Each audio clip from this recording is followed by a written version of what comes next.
Alhamdulillahirabbil alamin wassalatu wassalamu ala asrofil anbiya'i wal mursalin wa ala alihi washabihi ajma'in. Amma ba'd. Assalamualaikum warahmatullahi wabarakatuh. Ikhwan fisabilillah, berjumpa kembali dengan Penatua Triun Slayer di channel Perisai Islam, channel di mana kita akan mengekspos habis-habisan karakter dari para tritum penghujat. Kita telanjangi gitu supaya mereka mirip dengan apa yang mereka tuhankan di dalam perjanjian baru berbahasa Yunaninya gitu kan, yang disalibkan dengan telanjang harusnya itu sempaknya itu bohong-bohong aja, itu bohong-bohong budaya itu. Nah, di sini kita akan bahas ikhwah salah satu apa ya, domba hitam dari Tritung, yaitu Rudy Yohanes, karena dia kadang hujat Tritung, kadang bela Tritung. Membingungkan dia ini. Pokoknya yang benar itu dialah pokoknya. Siapa lagi kalau bukan Rudy Yohanes. Dia bikin judul yang menarik untuk kita tabok-tabokin dengan penuh kasih, ikhwah. Seperti apa judulnya? Kita lihat dulu bersama. Ya, share screen yang kurapi. Keluarlah, Abre. Nah, ini dia udah keluar ya. Tada, mari kita dengarkan apa sih yang diomongin. Salam sang debaters. Berani bertanya, berani ditanya. Jangan kerja kau hanya bertanya terus. Kalau kerja kau bertanya terus, nanti kau jadi begoders. Ya kawan-kawan ya. Kawan-kawan, ada pengumuman yang mengejutkan lah menurutku. Tadi saya intip channelnya Ibu Rahma. Memang namanya agak rumit ya nama channelnya itu ya. Sudah 1.000 orang kawan. Sudah 1.000 orang yang subscribernya ya. Dan ya semakin banyak subscriber maka tanggung jawabnya juga semakin besar ya. Cuman saya belum menghubungi beliau untuk menyemangati ya agar channel itu bisa dimanfaatkan untuk pekabaran Injil ya. Dan ya begitu kawan-kawan. Dia kalau bisa hanya upload saja dulu. Kalau live takutnya kan diganggu oleh kadal gurun ya. Ya namanya kadal gurun tidak senang melihat orang bahagia ya. Ya pasti mereka nggak senang kalau nggak ikut mereka. Nah jadi itu saya belum sampaikan, nanti akan saya sampaikan. Tujuannya apa? Biar nanti channel itu channel yang betul-betul memberkati dan channel yang betul-betul punya visi dan misi ya. Dan kita semua harus bantu kawan. Kenapa? Jarang orang-orang berani seperti beliau nampak wajah terus beri kesaksian. Ya nanti saya kasihlah trik-triknya bagaimana untuk menghindari amukan daripada kadal-kadal gurun. Karena saya percaya ya mereka akan tetap apa namanya itu ya, mengejar siapa saja yang yang begitulah, yang bertobat meninggalkan ajaran lamanya dan kembali kepada Yesus ya kawan ya. Yaitu memang kupikir wajar-wajar saja, beda dengan orang Kristen. Kalau orang Kristen ya kau pindah-pindah aja lah kau, kami nggak kesusahan. Intinya nanti kau kalau meninggalkan Yesus sesuai 1 Timotius 4 ayat 1, kau ikut ajaran setan-setan dan roh-roh penyesat. Nah itu saja kawan ya. Dan mengenai roh-roh penyesat itu kan nanti bisa dibuktikan kawan. Apakah benar dia ikut roh-roh penyesat, dan saya sudah mengajarkan cara membuktikannya, tidak susah.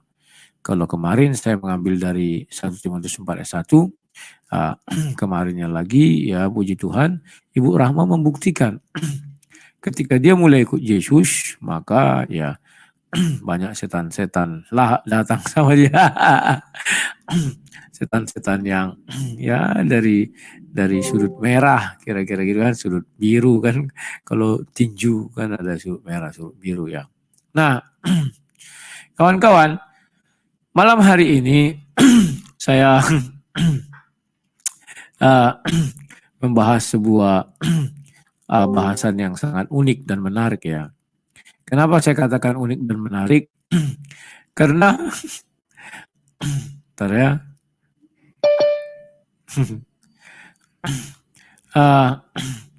Kemarin banyak yang kayak protes-protes kepada saya.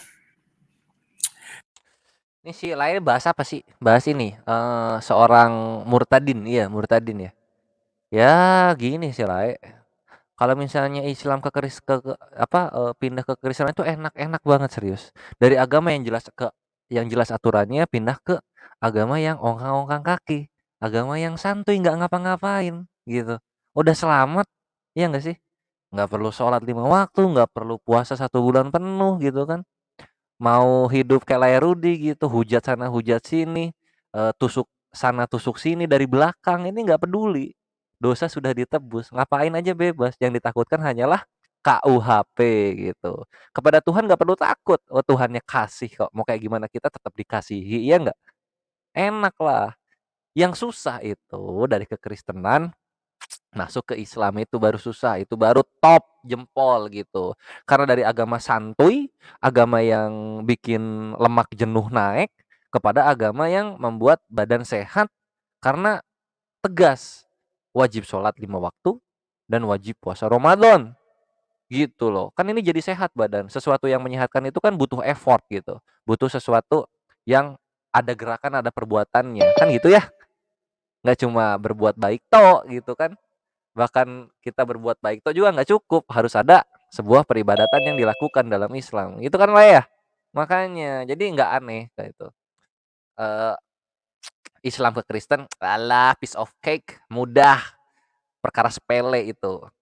Nah, kekristenan masuk Islam ini baru top, cakep.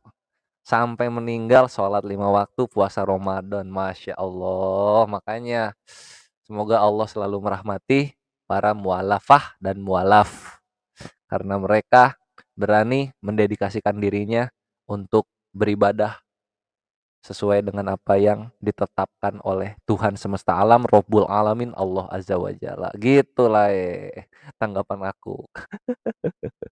Jangan terguncang, Tritung penghujat yang mendengarkan jangan terguncang. Ini kenyataannya gitu. Islam ke Tritung itu adalah nggak perlu otak juga jadi gitu kan. Bawa lemak jenuh jadi gitu masuk ke Kristenan. Masuk ke Islam baru butuh ada effort, ada upaya, ada niatan, logika dan juga logika yang kuat dan juga rasa malas yang bisa dikalahkan. Baru bisa masuk Islam. Gitu, my bre. Itu perbedaannya ya, jelas ya. Jadi ada timpang tindihnya. Islam itu jauh lebih unggul daripada ya itulah. Lanjut. Seakan mereka marah, nggak terima, maka mereka mengirim WA kepada saya ya. Isi WA-nya itu macam-macam lah. Tetapi intinya mereka mengira saya bicara tentang surga mereka. Ya, saya hanya mengambil dua kesimpulan. Yang pertama, mereka tanpa sadar mengakui ya begitulah keadaan surga mereka. Itu yang pertama. Yang kedua, tanpa sadar juga mereka memang mengakui ya sifat baperan itu ada ya pokoknya ya. Apapun yang saya ceritakan tentang iman saya, pasti mereka selalu baperan. Karena memang benar kata firman Tuhan di Alkitab, dia ibarat pedang bermata dua firman Tuhan itu ya pokoknya menusuk ke pendengar dan menusuk ke pembicara ya. Jangan kalian kira saya bebas dari tusukannya, tidak. Saya juga terkena imbas tusukan itu ya. Wah, sebentar ya, ada telepon, sabar.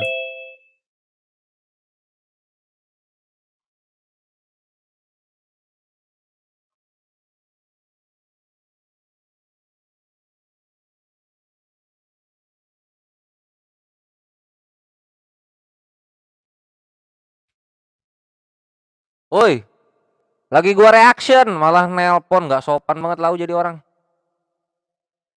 Yang mengatakan kami itu jamak. Ada yang mengatakan kami itu tunggal.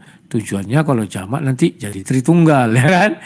Jadi ya kilik-kilik lah, kilik-kilik itu kejar-kejaran bagaimana Tritunggal itu biar nggak jadi. Meskipun kalimat itu jamak dibuat jadi tunggal, ya begitu kawan-kawan ya. Ya itu bagian dari bentuk apa kalau saya bilangnya itu bagian dari bentuk keinginan mereka lah ya untuk untuk ya membela diri lah ya agar tidak terkena yang namanya ya begitu ya. Aduh. Aku heran melihat Eza Raflex saya istrinya si Gi. Hari ini dia kita tonton dulu ya, aku bukakan dulu. Saya nggak ngerti apa isi kepala orang ini. Ya perempuan katanya isi kepalanya kan setengah. Ini status Facebook dari Eza Raflesa ya ini. Ya kawan-kawan ya. Aku besarkan dulu biar kita baca isi apanya. Nah ini. Dia buat begini kawan. X. Eza, apa benar kalau saat Isra Mi'raj Nabi Muhammad salat 2 rakaat bersama para nabi di Baitul Maqdis? Eza, benar. Rasulullah salat bersama para nabi, beliau memimpin salat. Berapa jumlah nabi yang ikut salat itu dan siapa saja nabi-nabi itu tidak disebutkan secara detail. Dalam riwayat disebutkan Rasulullah memimpin 125.000 nabi. Berapa jumlahnya dan siapa-siapa saja? Apa faedahnya untuk Anda? Faedahnya hanya ingin tahu berapa jumlahnya. Dan nabi-nabi siapa saja? Apakah para nabi itu salat dengan ruh atau jasad atau ruh saja? Eza, sebelum saya jawab, saya kasih Anda pertanyaan dulu sebagai analogi. Berapa jumlah hewan yang ikut dalam Bahtera Nuh dan hewan apa saja itu, Lo Eza? Anda jangan menganalogikan hadis dengan ayat Quran. Allah mengatakan dalam Quran kalau bawalah hewan tiapnya sepasang. Ya benar ya. Kalau ditanya berapa jumlah hewan yang ikut, ya lihat aja hewan apa yang ada sekarang, itulah yang ikut. Nah, buktinya. Saya tidak meng-compare, tetapi saya memberikan analogi sederhana untuk menjawab pertanyaan Anda. Dasarnya sama. Kenapa jadi bahas Umi Eza ya? Kayak Risuli Lubis lama-lama aja nggak nyambung kemana-mana. Anyway, tadi dia di awal itu ngomong ini ya, Ikhwan ngomong soal bicara seks di sorga. Saya bicara seks di sorga Kristen doang. Coba kita lihat awalnya dia bahas apa sih? Dia bahas, oh jika surga ada hadiah seks itu lebih tidak enak daripada neraka. Nah jadi dia katanya ngomong soal firman Tuhan di perjanjian baru dan perjanjian baru dan perjanjian lama mana yang ada ngebahas hadiah seks itu maka itu lebih tidak enak daripada neraka. Di mana bahas itu? Ini Takia Korintus mulu ini kelakuan emang. Janganlah begitulah, ini era digital, era kebenaran. Apa yang lu omongin bisa langsung dicek kepada data-data, maksudnya kepada sumber-sumber yang lu catutkan dalam omongan lu gitu. Ini bisa dicek, nggak ada yang kayak begitu lah. Ini ahli kitab loh, Penatua Triun Slayer ini. Udah bisa memastikan nggak ada yang bahas gitu biblos gitu. Jadi jangan bilang mulut lu yang keluar itu adalah firman Tuhan. Kapan Tuhan menaruh firman-Nya di dalam mulut lu? Seperti Tuhan menaruh firman-Nya kepada Nabi Musa alaihissalam di Keluaran 4 nomor 11 sampai 13. Nggak ada kayak begitu lah. Gitu kan.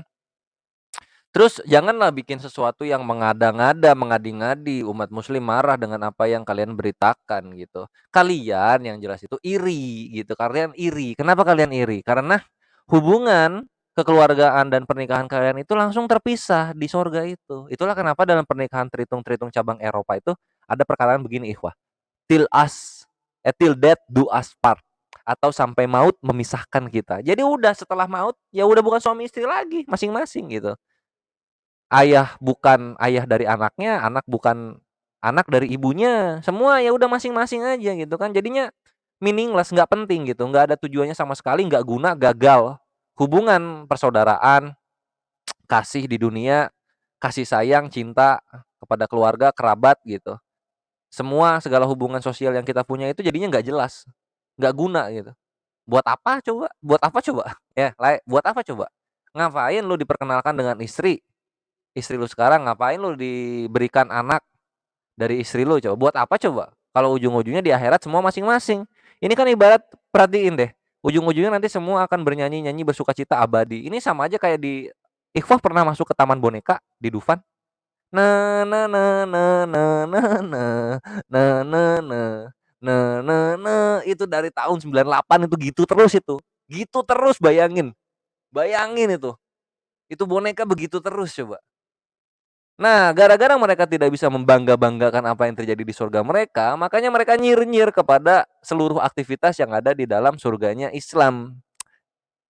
Itu yang terjadi gitu, nyir-nyir mereka gitu. Loh, karena mereka tuh sebenarnya pengen banget dengan seks gitu, padahal seks itu adalah yang kenikmatan keberapa dalam surga. Kenikmatan pertama itu bertemu dengan Tuhan pencipta semesta alam, yaitu Allah Azza wa Jalla, itu yang pertama. Yang kedua apa? Berkumpul dengan orang-orang yang kita sayangi, ini kenikmatan kedua. Makan, ke pasar, bersenda gurau, terus, bersetubuh dengan muhrim kita, itu kenikmatan yang nanti-nanti itu, gitu. Jadi dari semua kenikmatan yang ada, mereka itu mulai dari yang paling rendah, yang seks dulu gitu. Lihat Tritung gitu, itulah kenapa Tritung itu sangat benci dengan, surganya Islam, sangat benci mereka itu. Karena di surganya mereka kayak taman boneka. Menyedihkan gitu. Udah nggak ada lagi berkasih sayang dengan anak dan istri kita, dengan suami kita, dengan ibu bapak kita gitu, dengan orang-orang, teman-teman, sahabat kita udah nggak ada lagi di sana gitu. Sehingga mereka makanya pengen hidup sepanjang-panjangnya di dunia gitu, karena tahu di surga mereka akan ada kebosanan yang abadi. Apa itu? Bernyanyi. Jangan terguncang layar dan juga terhitung penghujat yang mendengar, inilah kebenaran yang ada. Selamat datang di era kebenaran. Aku Penatua Triun Slayer pamit undur diri. Billahi taufik wal hidayah. Wassalamualaikum warahmatullahi wabarakatuh.